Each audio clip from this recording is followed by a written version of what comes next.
ये आवाज जा रही है बाबू आप लोग तक? Good morning. मेरी आवाज जा रही है? अगर आवाज जा रही है तो यस बोलेंगे।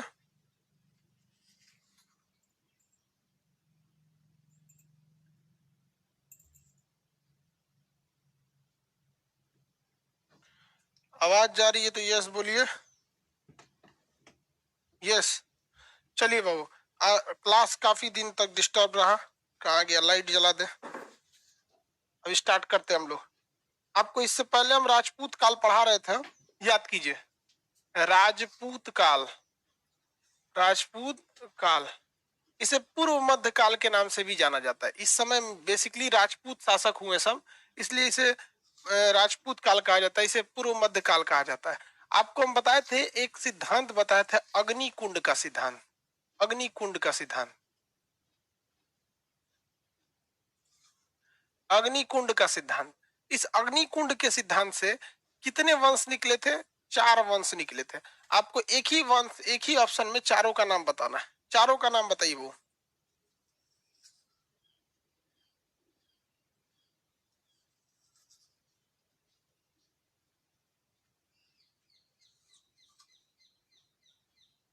चारों का नाम बताइए।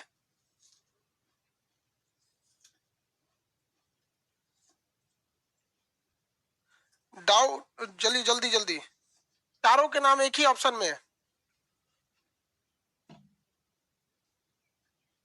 देखिए, 2 ठो का नाम तो प से हो गया, प्रतिहार वंश और कौन सा भैया? जल्दी जल्दी जल्दी। चालुक्य जो सोलंकी था, चौहान वंश। एक ही में आंसर बताइए यार, शॉर्टकट क्यों लिख रहे हैं अभिषेक जी?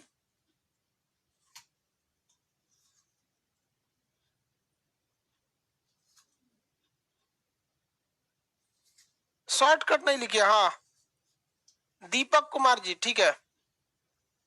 प्रतिहार, चौहान, परमार, चालुक्य। चालुक्य को हम लोग सोलंकी भी कहते थे। चालुक्य को क्या कहा गया? सोलंकी भी कहा गया। चालुक्य सोलंकी कहा गया। परमार, प्रतिहार।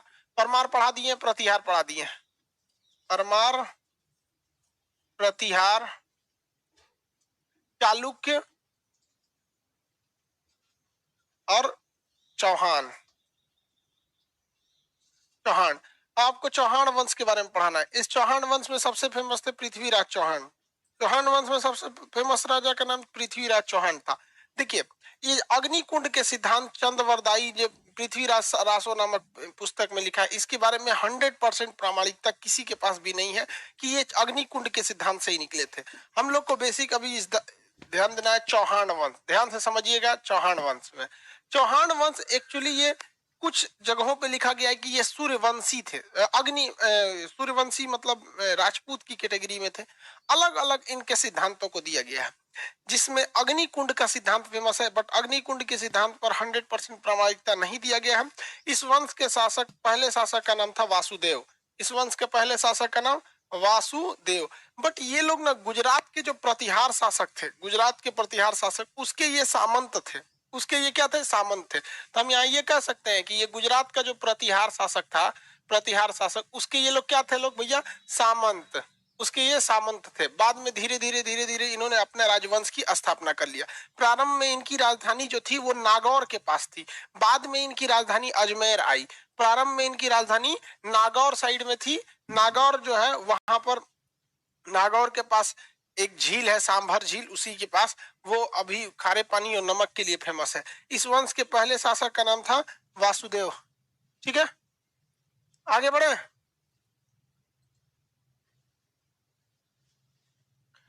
बायोलॉजी क्लास बाबू 11 PM, 11 बजे बायोलॉजी 11 बजे होगा। यहां तक में आगे बढ़ जाए ना। प्रतिहार शासक में आप बताइएगा, प्रतिहार शासक का वह प्रतिहार शासक जिसने कन्नौज पर अधिकार किया। फटाफट बताइए, प्रतिहार शासक में वह प्रतिहार शासक जिसने कन्नौज पर अधिकार किया। फटाफट। प्रतिहार में वह प्रतिहार शासक जिसने कन्नौज पर अधिकार किया था।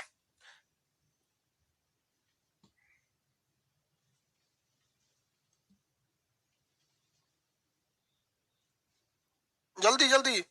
प्रतिहार शासक में वह जिसने कन्नौज पर अधिकार किया।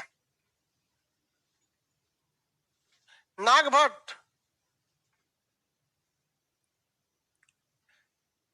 अब हम नहीं बताएंगे, इतना दिन गैप होने के बावजूद आप लोग को रिवाइज नहीं रहता है। इस वंश में वासुदेव क्या थे भैया, इस वंश के संस्थापक थे। प्रारंभ में ये लोग सामंत थे लोग यहाँ पे। इस वंश के अगले शासक का नाम था अरुणोराज। अरुणोराज अरुणोराज जो थे इस वंश के काफी योग्य शासक थे। इनका साहित्य में बहुत ज्यादा दिलचस्पी था अरुणोराज का। ये इस वंश के बहुत ही योग्य शासक थे अरुणोराज। इनके साहित्य में बहुत ज्यादा दिलचस्पी था। इनके दरबार में रहते थे विग्रह राज चतुर्थ विशलदेव। मेरे साथ 4 बार बोलेंगे, याद हो जाएगा वरना छूट जाएगा। विग्रह राज चतुर्थ विशलदेव,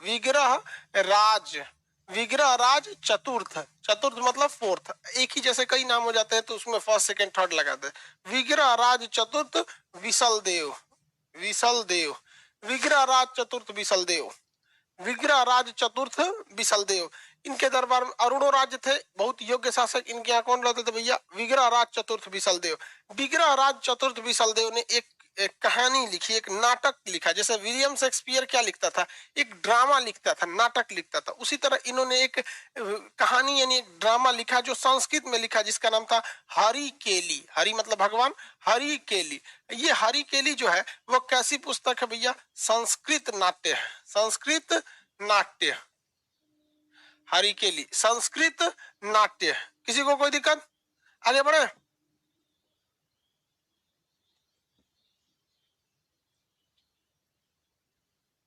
जल्दी जल्दी इधर देखिए,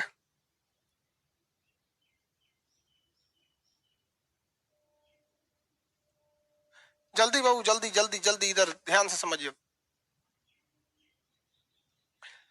प्रीवियस वीडियो में बाबू आपका स्पीड सेक्शन ऑलरेडी है, किसी के मोबाइल में प्रॉब्लम की वजह से नहीं चल रहा है। और रही बात डाउनलोड के ऑप्शन के लिए, तो नेक्स्ट बैच से रहेगा, क्योंकि डाउनलोड ऑप्शन के लिए हमको सर्वर को एक्स्ट्रा पे करना रहता है। सोचो आपसे हम 200 रुपया लेते हैं तो हमारे पास टैक्स वगैरह काट कूट के हमारे पास 90 रुपया ही बचता है यहाँ पे। अब उस जो डाउनलोड ऑप्शन है उसके लिए हमें 50% एक्स्ट्रा, 50 एक्स्ट्रा पे करना पड़ेगा। सोचो हमारे पास कुछ बचबे नहीं करेगा तो। इसलिए नेक्स्ट बैच से उसना जिन जो बैच में डाउनलोड ऑप्शन रहेगा उस बैच की डाउनलोडिंग कॉस्ट थोड़ी सी ज्यादा रहेगी, और जिसमें डाउनलोड नहीं लेना है उसमें कम रहेगा। चलिए यहाँ देखिए, हरिकेली पुस्तक है वो किस भाषा में लिखी गई है, संस्कृत नाट्य में। इस हरिकेली पुस्तक की चर्चा आगे जाके एक बार और मिलेगी। इस वंश में सबसे जो फेमस हो गया ये चौहान वंश, पृथ्वीराज चौहान की वजह से। पृथ्वीराज चौहान का असली नाम था पृथ्वीराज तृतीय। इन्हें पृथ्वीराज चौहान हम लोग कहते हैं, पृथ्वी राज तृतीय, याद रखिएगा बाबू, पृथ्वीराज तृतीय। इन्हीं को हम लोग क्या कहते हैं, पृथ्वीराज चौहान। ये इस वंश के काफी योग्य शासक थे, इस वंश के काफी योग्य शासक थे। समझ में आ गया कि नहीं आ गया। इनको इनके साथ एक दिक्कत हो गया, मोहम्मद गोरी से इनकी लड़ाई हुई। दिक्कत इस बात की नहीं थी, इनका मालवा में शासक, देखिए आप नक्शा में समझिए,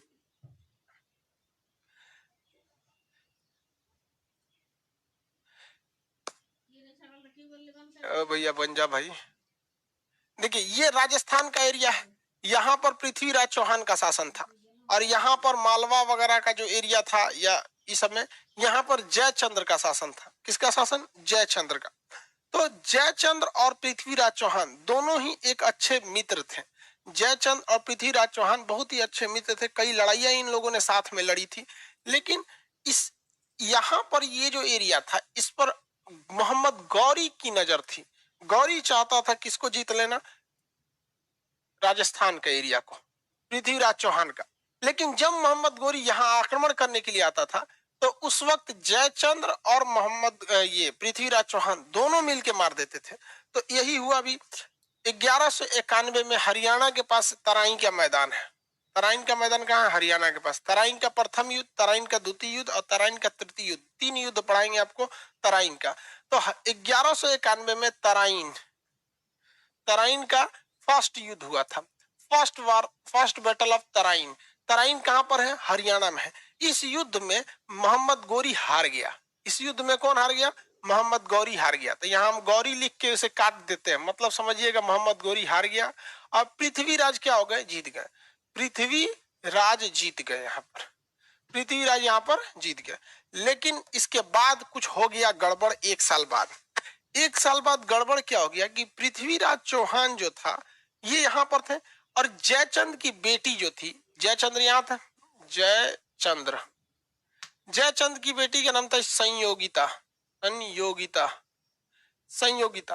तो जयचंद और संयोगिता, जयचंद की बेटी संयोगिता, संयोगिता का प्रेम संबंध हो गया किसके साथ? पृथ्वीराज चौहान के साथ। अब संयोगिता भी चाहती कि पृथ्वीराज चौहान से विवाह करे, और पृथ्वीराज चौहान भी चाहते थे किससे विवाह करे? संयोगिता से। लो अभी तो गड़बड़ कांड हो गया यहाँ पर।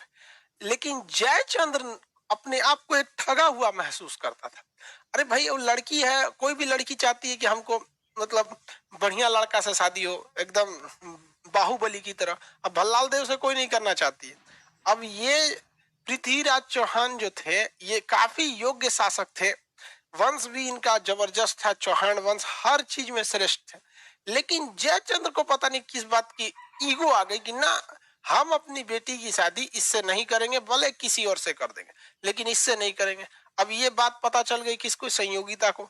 संयोगिता ने खबर भेजवा दिया पृथ्वीराज चौहान को, हमारे बाबूजी दूसरे से ब्याह करने जा रहे हैं।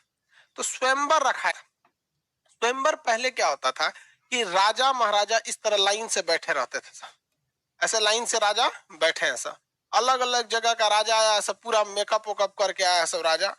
अब ये लाइन से बैठते रहते थे सब, और रानी जो होती थी जिसका स्वयंवर किया जाता था वो राजाओं को पसंद करती थी।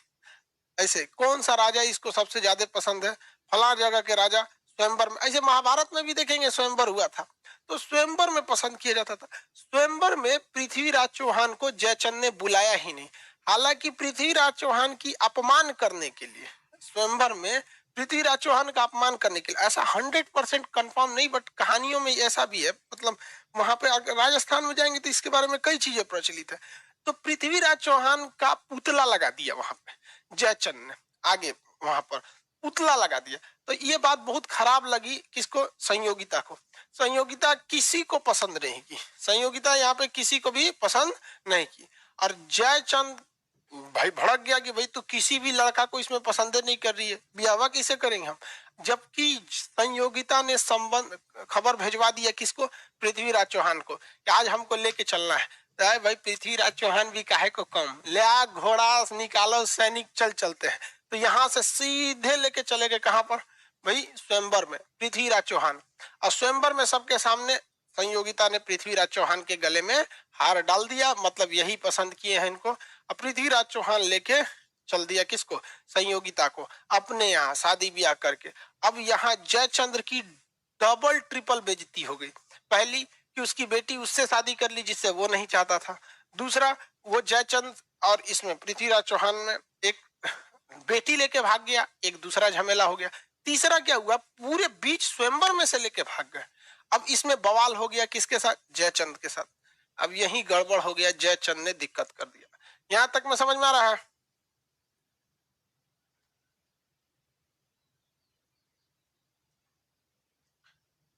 ध्यान से समझिए, बफरिंग कर रहा है क्या? नहीं तो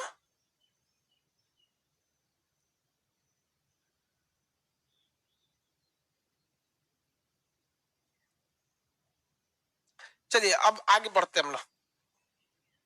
एक आदमी कह रहे हैं कि सर आप क्लास ड्रॉप नहीं होना चाहिए। नहीं होगा बाबू, अब एक भी सिंगल क्लास ड्रॉप नहीं होगा।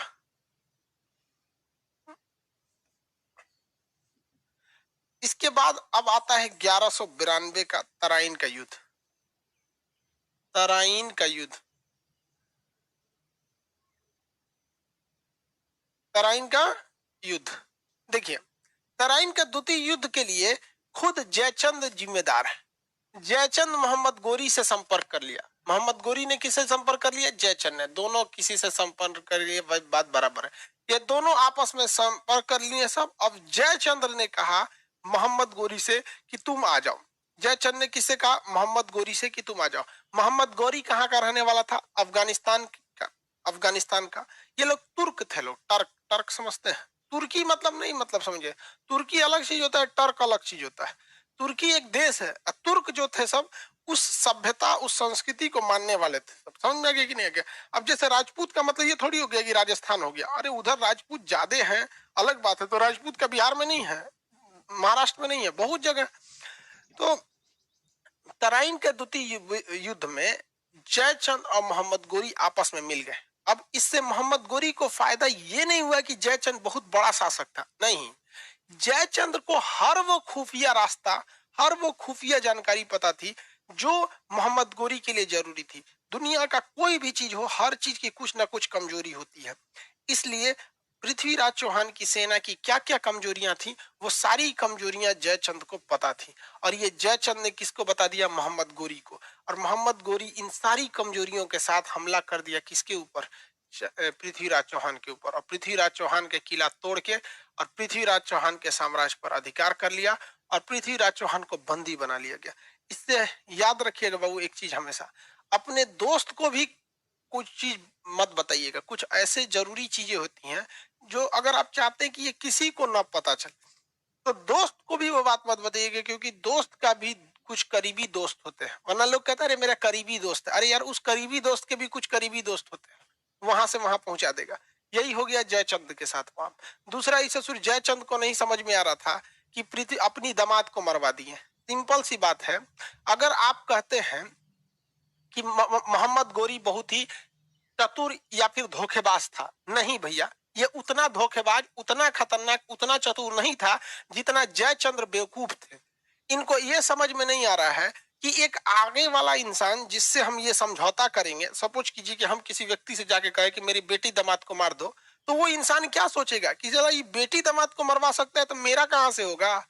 तो जयचंद्र को लगा कि नहीं, ये जो मोहम्मद गोरी है ये यहाँ आएगा और पृथ्वीराज चौहान को हराएगा और चला जाएगा यहाँ से। अरे भाई साहब, पृथ्वीराज चौहान को हरा दिया, उसके बाद जयचंद ने कहा कि ठीक है चले जाओ यहाँ से, तो हमको ये साम्राज्य दे दो, हम तो तुम्हारे दोस्त हैं। तो मोहम्मद गोरी ने कहा कि दोस्त हो ससुरे, तुम अपने बेटी दामाद के नहीं हुए, हमारे कहां से हो गए।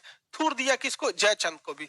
आप बताइए अच्छा किया कि नहीं किया? हम तो कहें बहुत अच्छा किया, ताकि आने वाली पीढ़ियां इससे सबक ले कि भाई पीठ में छुरा घोपोगे, इसे कहते इंस्टेंट कर्मा, तुरंत बदला मिल गया 1194 के युद्ध में। अब ये तराइन का जो द्वितीय युद्ध था, इसमें बताइए इसमें विजयी कौन हो गया? मोहम्मद गौरी विजयी हो गया। और हार कौन गए? पृथ्वीराज चौहान। छल कपट बहुत खतरनाक चीज होता है। अब इनका बदला ऊपर वाला देख रहा है 1194 के युद्ध में। देखिए ध्यान से, 1194 के युद्ध में आप में से कितने लोग हैं जो बता सकते हैं इस समय युद्ध कौन सा हुआ था? 1194 में कौन सा युद्ध हुआ था? चंदवार का युद्ध। चंदवार का युद्ध, वेरी गुड। कौन है भाई? गोल्डन बाबू, चंदवार का युद्ध, वेरी गुड। कुछ कुछ पहले से पता रहेगा तो अच्छा लगता है, नहीं तो हम तो बतेबे करेंगे। चंदवार का युद्ध। चंदवार के युद्ध में किसको उड़ा दिया? जयचंद्र को। जयचंद्र को उड़ा दिया। ससुरा जयचंद को उड़ा दिया। किसको उड़ा दिया? जयचंद को उड़ा दिया। ध्यान से समझिए, जयचंद को उड़ाने के बाद यहां पर मोहम्मद गोरी जो था पूरा साम्राज्य, बड़ा सा साम्राज्य जीत लिया। क्योंकि देखिए ना, एक साथ दो दो शासक को जीत लिया, यहाँ पर एक साथ दो दो जगहों को जीत लिया यहाँ पर, और इतने बड़े एरिया पे कब्जा कर लिया। अब जरा मिस्ट्री समझिए, इस कहानी के इंटरेस्ट समझिए ध्यान से। पृथ्वीराज चौहान जबरदस्ती किससे शादी की है? जबरदस्त। देखिए, ये जयचंद्र को लगता था जबरदस्ती है, लेकिन जयचंद संयोगिता की जबरदस्ती शादी कराना चाहता था। पृथ्वीराज चौहान किसकी लड़की से प्रेम कर लिए? जयचंद की बेटी से। किसके बेटी से? जयचंद की बेटी से। और सारा का सारा यही प्रेम जो था बर्बाद कर दिया इनके साम्राज्य की कहानी को। सेम ससुरा यही घटना हो गया मोहम्मद गोरी के साथ। मोहम्मद गोरी जो इतना युद्ध में बिजी था, कभी यहाँ युद्ध कर रहा है, कभी जयचंद को मार रहा है, दोबारा पृथ्वीराज चौहान के पास आया। इस युद्ध के दौरान मोहम्मद गोरी का जो गुलाम था कुतुबुद्दीन ऐबक, मोहम्मद गोरी का गुलाम का नाम बताओ भैया? कुतुबुद्दीन ऐबक। कुतुबुद्दीन ऐबक हमेशा मोहम्मद गोरी के बगल में रहता था, उसकी बेटिया को इसे लाइन मारता था। कुतुबुद्दीन ऐबक जो था उसने सीधे सीधे किसकी बेटी से फंसा लिया? मोहम्मद इसके गौरी के। अब भाई साहब, जब गौरी को ये बात पता चली कि सचुरा हम पहले 1191 के तराइन के युद्ध में बिजी थे, 92 में तराइन के द्वितीय युद्ध में बिजी थे, और इधर 94 में चंदवार के युद्ध में बिजी थे, तो इस ससुरा हमारी बेटिया को फंसा लिया। ये बहुत खचरा निकला यहाँ पे। तुरंत मोहम्मद गोरी तलवार निकाला, ये अब बर्बाद कर देंगे हम तुमको। तो उसकी बेटिया का ये पगला गए हैं का? और देख रहे हैं इस शादी ब्याह के चक्कर में पृथ्वीराज चौहान मारा गया और जयचंद भी मारा गया। आप और चल जाएंगे चुपचाप से, ये गुलाम है तो क्या हुआ, हम एकरे से ब्याह करेंगे। तो मोहम्मद गोरी कहा कि भाई ठीक है करिए, आपस में झगड़ा कर ले कोनो फायदा नहीं है। यहाँ मोहम्मद गोरी ने कहा कि ठीक ठीक चल तोरा यही से ब्याह कर देंगे। तो मोहम्मद गोरी ने अपनी बेटी का विवाह अपने गुलाम, किससे किया, अपने गुलाम, अपना गुलाम से शादी कर दिया। किससे शादी किया, गुलाम। अब भैया गुलाम मतलब परमानेंट खरीदा हुआ नौकर। अब भैया शादी तो कर दिया, अब उस ससुराल जाएगी कहां से, गुलाम के पास तो खुद के रहने का जगह नहीं होता है, वो कहां से जाएगी शादी कर, शादी तो करने का कर दिया। और भी जानते हैं, आप बताइए अगर ये पृथ्वीराज चौहान और जयचंद के बीच में विवाद नहीं हुआ रहता तो क्या मोहम्मद गोरी की बेटी की शादी कुतुबुद्दीन ऐबक से हो जाती? आपको क्या लगता है,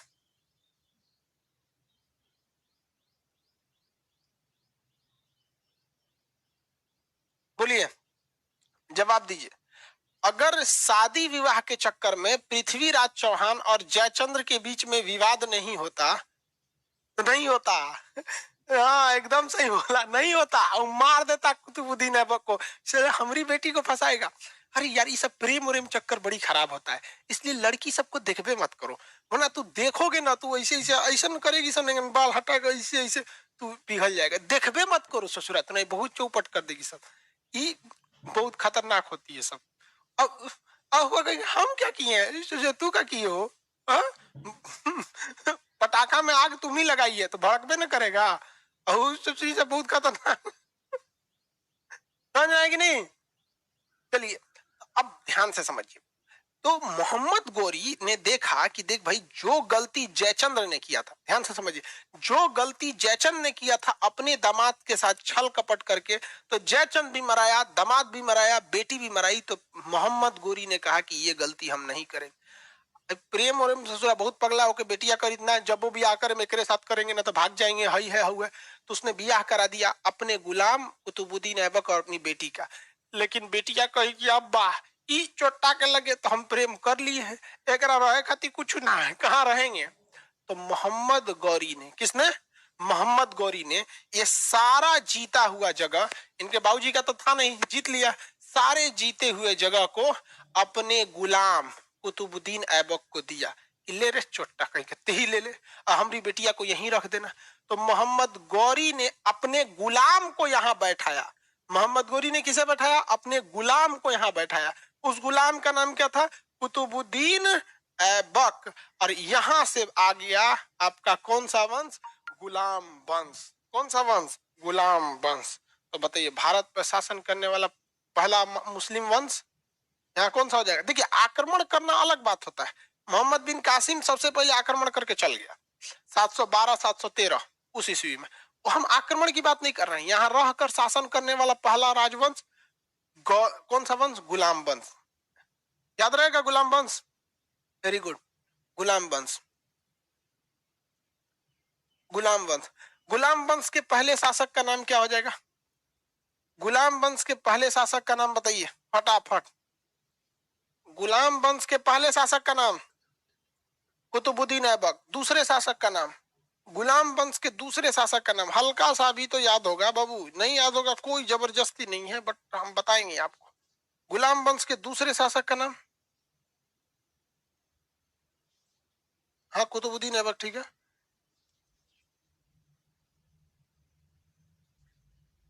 इल्तुतमिश, वेरी गुड, इल्तुतमिश।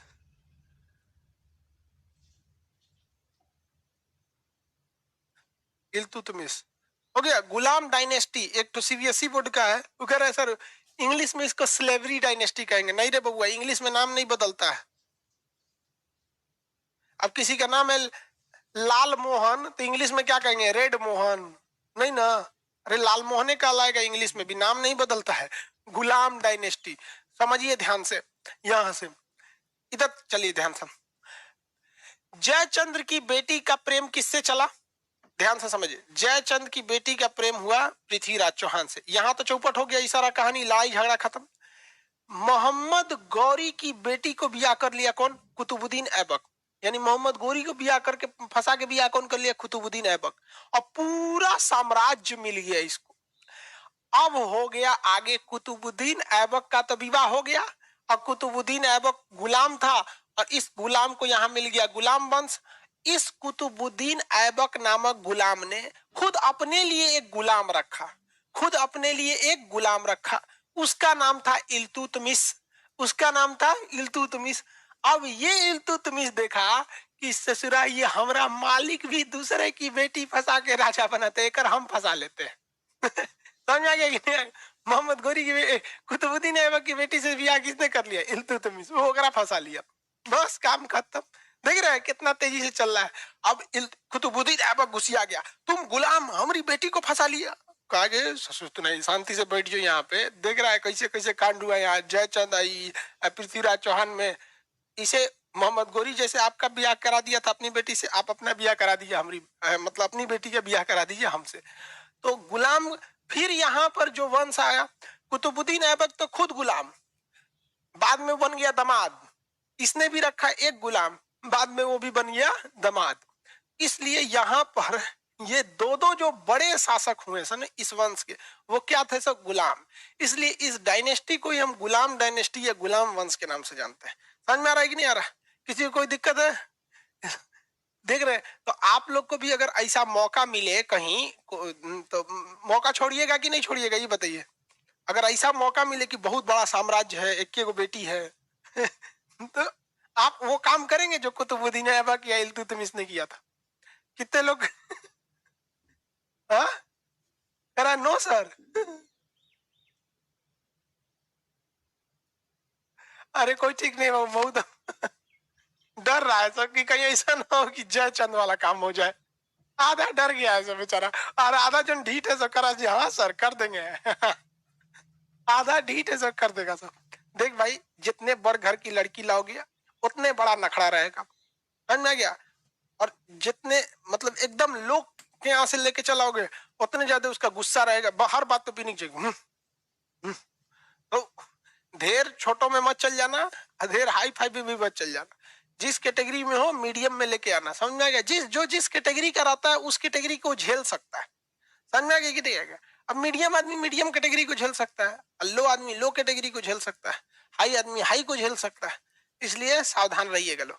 तो हम लोग को अब क्या पढ़ना भैया? गुलाम वंश। कौन सा वंश? गुलाम वंश। गुलाम वंश के संस्थापक कुतुबुद्दीन ऐबक। कुतुबुद्दीन ऐबक किसका गुलाम था? मोहम्मद गोरी का। राजा कैसे बना? इस गोरी की बेटी को फंसा के ब्याह कर लिया। अब ये कुतुबुद्दीन ऐबक भारत का राजा बन गया। इसने गुलाम रखा किसको? इल्तुतमिश को। इल्तुतमिश ने किसको फंसा लिया? एकरी बेटी को। ऐसे गुलाम वंश क्या क्या होने लगा? चलने लगा गुलाम वंश। किसी को कोई दिक्कत?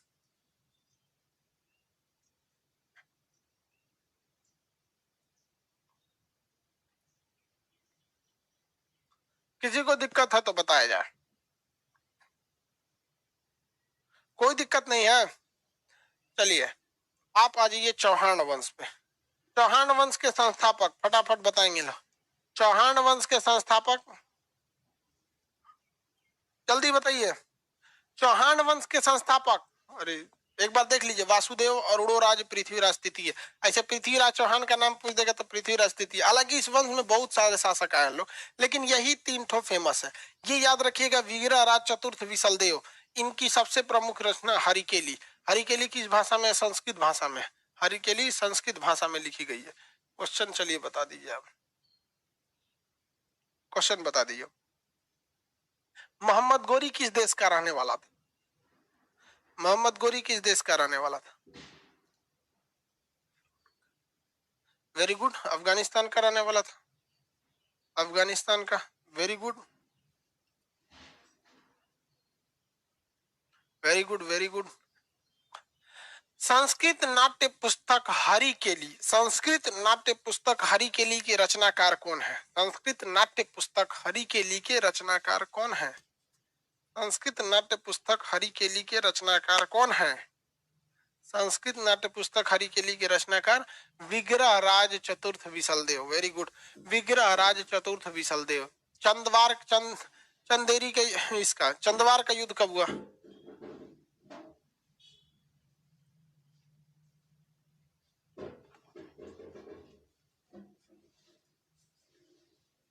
चंदवार का युद्ध कब हुआ? 1194। तराइन के प्रथम युद्ध, तराइन के प्रथम युद्ध और तराइन का द्वितीय युद्ध ये मोहम्मद गोरी और पृथ्वीराज चौहान के बीच में हुआ था। ये तराइन का मैदान किस देश में है? तराइन का मैदान किस देश में? गुलाम, वेरी गुड, हरियाणा। किस देश में नहीं यार, राज्य होगा हरियाणा। हरियाणा राज्य होगा ना, देश थोड़ी होगा वहां पे। अगला बताएंगे आप, फटाफट आंसर दीजिएगा आप। अगला, इल्तुतमिश किसका गुलाम था? इल्तुतमिश किसका गुलाम था?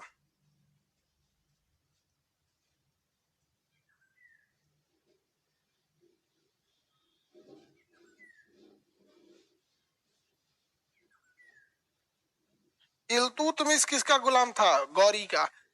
गौरी का, ऐबक का। ऐबक, ऐबक, हाँ, कुतुबुद्दीन ऐबक, ऐबक, ठीक है, वेरी गुड। और कुतुबुद्दीन ऐबक किसका था? तो कुतुबुद्दीन ऐबक मोहम्मद गौरी का था। मोहम्मद गौरी का था। समझ में आ गया कि नहीं? अब जरा देखिए, देखिए ये ससुरा कितना तू समझदारी से काम है। जयचंद्र जो थे, इनको तो मार दिया चंदवार की युद्ध 1194 में। जयचंद्र, जयचंद्र के बेटी संयोगिता,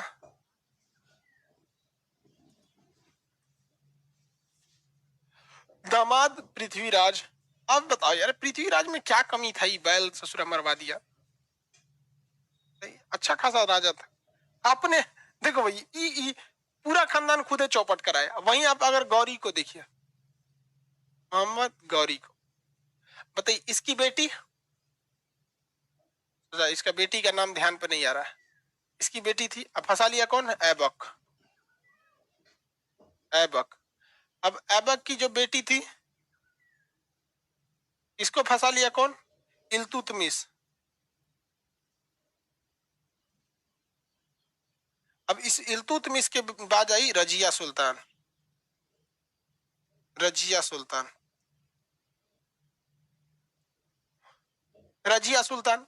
अब ये रजिया सुल्तान, ये किसी को थोड़ी ना फंसाएगी, ये खुद जाके फंसेगी। तो दो जगह जाके फंस गई थी। आगे पढ़ाएंगे, एगो दिल्ली में, एगो हरियाणा में, पंजाब में, खबर हिंद जगत। वो जगह तो एकदम लास्ट में जाके फसल थी रजिया सुल्तान थी। पहली महिला शासिका कौन थी? रजिया सुल्तान। पहली महिला शासिका रजिया सुल्तान। देख रहे हैं क्या हुआ जी?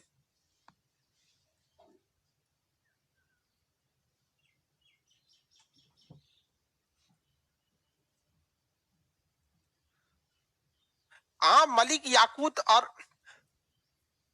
अल्तुनिया थे, दो शासक से इसका संबंध। मलिक याकूत और मलिक अंबर अल्तुनिया, दो शासक थे। हम आगे बताएंगे। एक से तो युद्ध के टाइम पे प्रेम नहीं था, प्रेम इसका एक ही से था, लेकिन एक से युद्ध में हारने लगी तो उसको प्रस्ताव दे दी कि हमसे शादी कर लो। तो एक ठो से इसका प्रेम था, और एक ठो से युद्ध जब हारने लगी तो कही कि हमसे ब्याह कर लो। तो कहा कि ठीक है चलो, हमरा का जाता है। ब्याह कर लिया। तो ये हो गए भैया आपके कौन से वंश वगैरह। तो ये तो पृथ्वीराज चौहान, एक चंद अगर ये गलती ना किए रहते तो ये सब इतना नहीं आया रहता सर। रजिया सुल्तान आई, गुलाम वंश आया, गुलाम वंश के बाद खिलजी वंश, तुगलक वंश, सैयद वंश, लोधी वंश। लोधी वंश को मार दिया मुगल वंश। अब मुगल वंश का सत्यानाश कर दिया सब अंग्रेज, और अंग्रेजों का सत्यानाश किया सब क्रांतिकारी, और क्रांतिकारियों ने आजाद देश बनाया, और आजाद देश का सत्यानाश किया सभी नेता सब। समझ में आ गया कि नहीं आ गया? तो इस तरह से अब बेसिकली आपके दिमाग में एक आइडिया लग जाना चाहिए कि हमारी अब हिस्ट्री कहाँ तक आ गई है। हमको पढ़ना है अब गुलाम, कौन सा वंश? गुलाम वंश। उसके बाद से खिलजी, उसके बाद तुगलक, तुगलक के बाद सैयद, सैयद वंश के बाद लोधी, लोधी वंश को मार दिया कौन? मुगल। गूगल नहीं जी, मुगल। मुगल, मुगल को मारा के, मुगल का अंत करके कौन आ गया सर? अंग्रेज, ब्रिटिश आ गया सर, अंग्रेज। अंग्रेज के पुर्तगाली, फ्रांसीस सब आए थे सर। अंग्रेज के बाद क्या हुआ भैया? जब अंग्रेज आए तो 1857 की क्रांति पढ़ेंगे। 1947 में देश आजाद हो जाएगा। 1947 में देश आजाद हो जाएगा। 1947 के बाद नेतागिरी पढ़ेंगे। नेतागिरी यहाँ पर इस सीक्वेंस में समझ में आ रहा है आप लोग को? तो दिमाग में एक सीक्वेंस फिट रहना चाहिए। आगे बढ़े।